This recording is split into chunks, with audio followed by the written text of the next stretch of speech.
बहुत पुराने समय की बात है, लगभग 400 से 500 साल पहले की। उस समय में एक चोर बहुत ही कुख्यात चोर था, जो आज के हरियाणा इलाके में सक्रिय रहता था। वो इतना चालाक था कि किसी के हाथ नहीं आता था।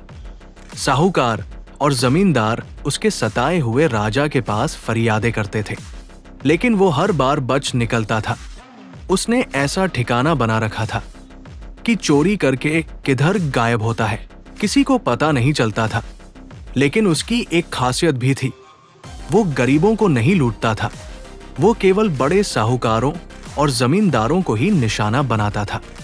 अब उसके हौसले इतने बुलंद हो चुके थे कि वो राजा के रिश्तेदारों को भी लूटने लगा था। उस समय देश में मुगलों का राज था और चारों तरफ सत्ता को लेकर संघर्ष चल रहा था। उसी दौर में मुगल बादशाह हुमायूं को बिहार के शेरशाह सूरी ने जंग के मैदान में हराकर सत्ता छीन ली थी। ऐसे समय में वो चोर बड़े बड़े मुगल खानदानों को भी निशाना बनाने लगा था। एक दिन वो चोरी करके भाग रहा था और उसके पीछे राजा के सिपाही लगे हुए थे। राजा के सिपाही पूरी फुर्ती से दौड़ रहे थे, लेकिन चोर कहाँ हाथ आने वाला था। चोर सामान लेकर एक गहनों से भरा डिब्बा उठाकर अपने ठिकाने की ओर भाग रहा था। भागते भागते वो जंगल में घुस गया। कुछ देर तक सिपाहियों को लगा कि वो इसी तरफ गया है और वे उसके पीछे भागते रहे, लेकिन जंगल के बीच में एक छोटी सी नदी थी। नदी के बीच में पत्थरों का एक छोटा सा टीला था और उस टीले के पास घनी झाड़ियों का एक झुंड था। वही उसका गुप्त ठिकाना था। उसने वहां अपने लिए थोड़ा बहुत खाने का सामान और पानी भी छुपा कर रखा हुआ था, ताकि जरूरत पड़ने पर वो 1-2 दिन तक अंदर छुप कर रह सके। कमाल की बात यह थी कि वो अंदर से सब कुछ देख सकता था, लेकिन बाहर से कोई उसको नहीं देख पाता था। सिपाही नदी तक पहुंचे और उसका पीछा करते रहे, लेकिन नदी के पास पहुंचकर चोर अचानक गायब हो गया। सिपाही कई घंटों तक वहां खोजते रहे, लेकिन उसका कोई निशान नहीं मिला। थक हार कर सिपाही दूसरी दिशा में खोजने चले गए। चोर अब बाहर निकलने ही वाला था कि तभी वहां एक आदमी आ गया, जो गांव का साधारण आदमी लगता था। वो आदमी दुखी मन से लकड़ियां इकट्ठी करने लगा और यही से शुरू होती है उस आदमी और चोर की एक सच्ची और अद्भुत कहानी। एक घने जंगल में एक शख्स दुखी मन से लकड़ियां कट्टी कर रहा था। उसके चेहरे पर थकान भी थी और दिल में कोई गहरी पीड़ा भी। और दूर झाड़ियों में बैठा एक शख्स उसको देख रहा था, लेकिन लकड़ियां इकट्ठी करने वाले आदमी को ये नहीं पता था कि कोई उसको देख रहा है। उसने पहले पतली पतली लकड़ी करनी शुरू की। जंगल में खाली जगह देखकर वहां पर पतली पतली लकड़ियां नीचे बिछाई। उसके बाद फिर मोटी लकड़ियां इकट्ठी करनी शुरू कर दी। सुबह का लगा हुआ था, फिर दोपहर हो गई और फिर शाम होने वाली थी। झाड़ियों में बैठा हुआ इंसान ये सोच रहा था कि जब ये जाएगा तब मैं निकलूंगा। अगर मैं इसके सामने निकला तो मेरे ठिकाने का इसको पता चल जाएगा, क्योंकि उसने वो ठिकाना छुपने के लिए बना रखा था। वहां पहले कोई नहीं आता था। आज पहली बार इस इंसान को वहां देखा गया था। झाड़ियों में बैठा इंसान सोच रहा था, शायद ये अपने बच्चों के लिए खाने के लिए लकड़ी लेने आया है। घड़ी 2 घड़ी में चला जाएगा। लेकिन उसने तो सारा देह ही लगा दिया और उसके बाद उसने पहले छोटी सी लकड़ी में आग लगाई, फिर बैठकर कुछ देर सोचता रहा और अचानक उसने सारी चिता को ही आग लगा दी। अब आग कुछ ही देर में सूखी लकड़ी को पूरी तरह अपनी चपेट में ले चुकी थी। देखते ही देखते वहां आग की लपटें उठने लगी। हद तो तब हो गई जब लकड़ियां इकट्ठी करने वाले आदमी ने उस आग में कूदने की कोशिश की।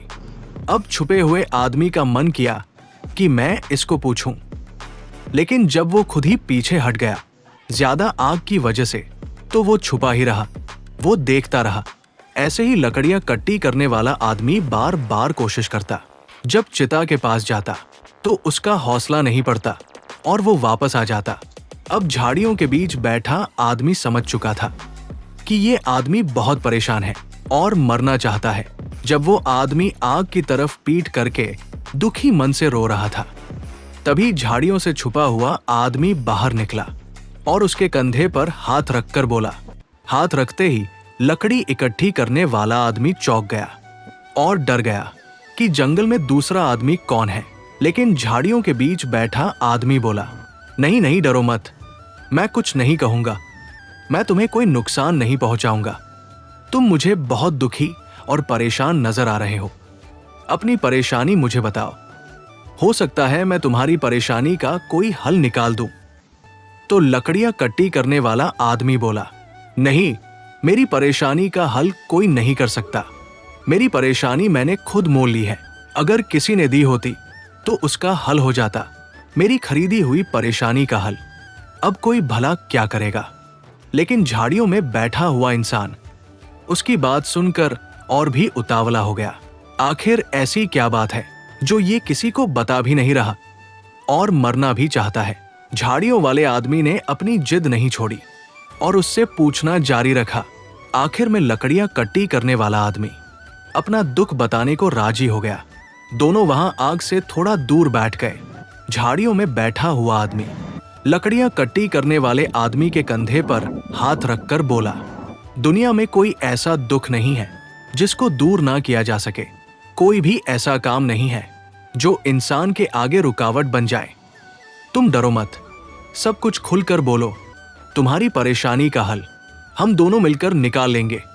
मेरे पास थोड़ा पानी है, पी लो, अपनी परेशानी को कुछ समय के लिए भूल जाओ और अपनी सारी कहानी, सारा दुख मुझे बताओ।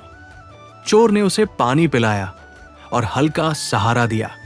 कामचोर आदमी ने अपनी पूरी कहानी बताना शुरू किया कि कैसे वो घर से निकला, कैसे उसने कभी घरवाली की नहीं मानी, लेकिन अब उसके 2 बेटे युवावस्था में थे।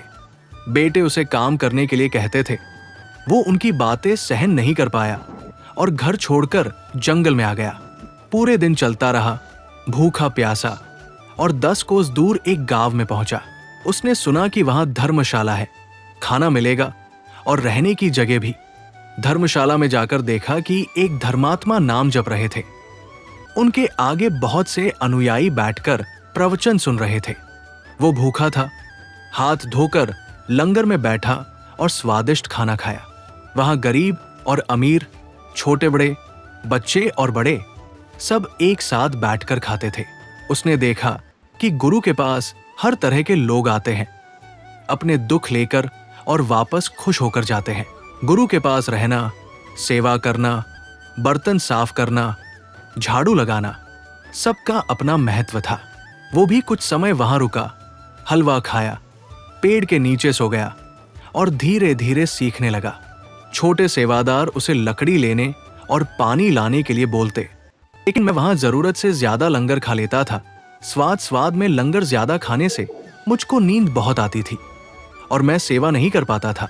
और ये भी सोचता था कि मुझे गुरुजी बोलेंगे, हुक्म करेंगे तभी मैं कोई सेवा करूंगा। लेकिन छोटे छोटे सेवादार जाकर बोलते थे तो मैं उन्हें मना कर देता। एक दिन गुरुजी का जो सबसे बड़ा सेवादार था, जिनका नाम बाबा बुढ़ा जी था, वो आए और जहां मैं सो रहा था वो आकर बोले, भाई, जिंदगी सेवा करने के लिए है, सिमरन करने के लिए है, खा पी के सोने के लिए नहीं है। इस शरीर से जितना काम लिया जा सके उतना ही बढ़िया है। एक जगह पड़ा पड़ा लोहा भी खत्म हो जाता है। इंसान का शरीर हार्ड मांस का पुतला है। सेवा कर गरीब की, अमीर की, गुरु की सेवा कर और मोक्ष प्राप्त कर। सोया रहेगा तो तुम्हें कुछ नहीं मिलेगा, अंत के समय खाली हाथ जाओगे।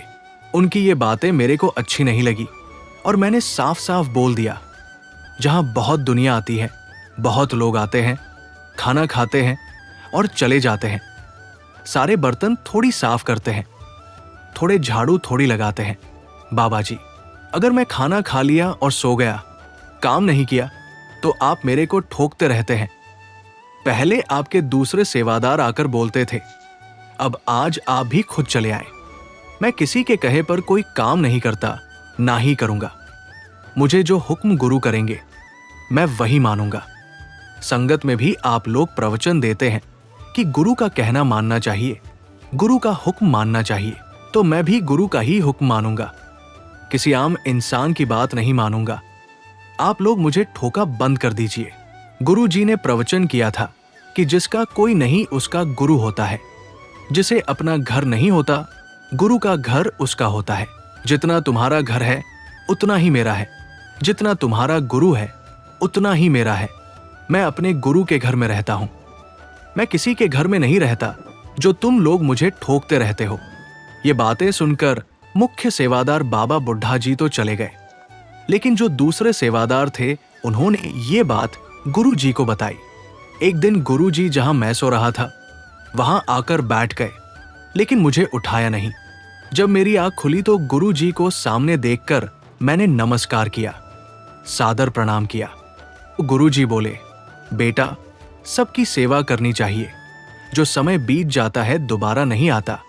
अगर तेरे हाथ सेवा करेंगे तो परलोक में इन हाथों की महिमा होगी। अगर तू प्यार से सेवा करेगा तो परलोक में तेरी भी महिमा होगी। सेवादारों ने तुम्हें कहा था कि थोड़ी बहुत लकड़ी की सेवा कर दो, पानी की सेवा कर दो। तुमने कहा गुरुजी भजन करेंगे तो मैं गुरु का भजन मानूंगा, मैं आप लोगों की बात नहीं मानूंगा। पुत्र मेरे और सेवादारों में कोई भेद नहीं है। जो सेवादार बोलते हैं वो मैं ही बोलता हूं, जो मैं बोलता हूं वही सेवादारों के दिल की बात होती है। इसलिए तुम हमको अलग अलग मत देखो। तुमको ऐसे देखना चाहिए कि जो लोगों ने तुम्हें कहा है वो मैं ही बोल रहा हूं। चलो कोई बात नहीं, अगर तुमने नहीं मानी तो आगे से गुरु जी बोले, तुम मेरे कहे पर ही करोगे, किसी के कहे पर नहीं। मैं जो कहूंगा वो माने। हाँ गुरु जी, आप कहकर तो देखिए, जब तक आपका काम मैं नहीं करूंगा चैन से नहीं बैठूंगा। गुरु जी बोले, तो जंगल में जा और ये काम अभी करना है।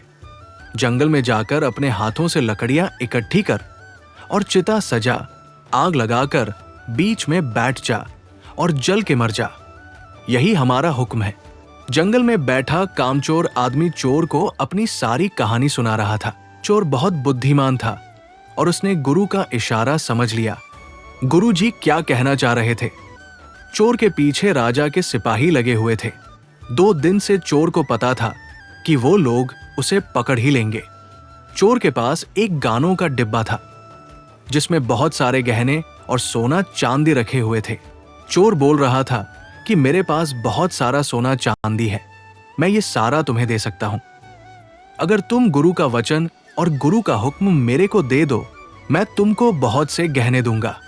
कामचोर आदमी ये सुनकर बहुत खुश हुआ कि मौत के बदले सोना चांदी मिल रहा है।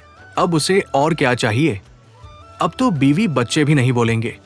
कामचोर आदमी जल्दी से अपने आंसू पोंछकर बोला, जैसी तुम्हारी मर्जी वैसा ही कर लेते हैं।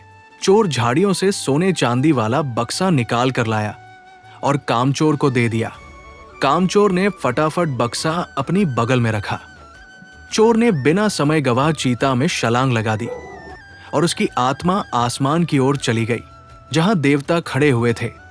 उन्होंने उसका स्वागत किया। चोर गुरु के बीच में लीन हो गया। तभी कुछ ही समय में राजा के सिपाही वहां पहुंच गए। उन्होंने चोरी का सामान कामचोर के हाथ में देखा और कामचोर को पकड़ लिया। सिपाही बोले, बेटा बहुत तंग कर रहा है, 2 दिन से पीछा कर रहे हैं, अब तेरा हिसाब किताब राजा करेगा। कामचोर बहुत रोता रहा, मुझको छोड़ दो, मेरा कोई कसूर नहीं है। लेकिन किसी ने नहीं सुना। राजा बोले, शाम होने से पहले ही शहर के चौराहे पर इसको फांसी दे दो ताकि दूर दूर के लोग इसे देखकर शिक्षा लें। कामचोर को शहर के बीच चौराहे ले जाया गया जहां 2 मोटी लकड़ियां खड़ी की गई थी और उसके ऊपर फिर एक लकड़ी रखी हुई थी। बीचों बीच एक मोटा रसा लटका था। उसके पीछे हाथ बांध दिए गए और गले में रस्सी डाली गई। राजा ने कहा, अपने परमात्मा का नाम ले ले। कामचोर ने गुरु जी के वचन को याद किया और उसकी आत्मा स्वर्ग के मुहाने पर जाकर लौट गई। इस कहानी से हमें शिक्षा मिलती है कि अपने गुरु, माता पिता और अपने बड़े के वचन जरूर मानने चाहिए।